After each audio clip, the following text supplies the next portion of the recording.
The Crabby Dragon's Friendly Flames.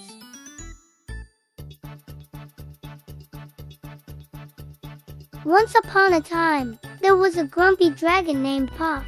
Puff lived high up on a mountain and loved to blow big, scary flames whenever he was angry.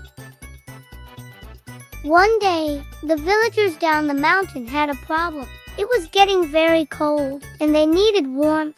They thought of asking Puff for help, but they were scared of his fiery flames. But one brave little girl named Lily decided to try. She climbed up the mountain and found Puff. "Mr. Dragon, can you please help us? It's so cold, and we need some warmth," she said kindly.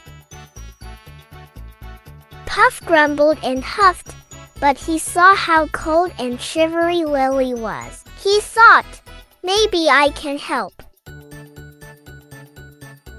Instead of blowing his scary flames, Puff tried to make gentle, friendly flames. He puffed out some warm air, and the villagers felt it. They smiled and felt cozy. Lily said, "Thank you, Mr. Dragon. Your flames are perfect to keep us warm."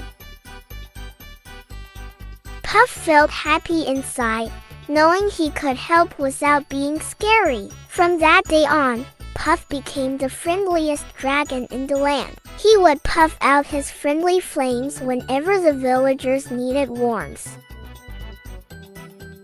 And so, the crabby dragon Puff turned into the kind and helpful dragon who warmed everyone's hearts with his friendly flames.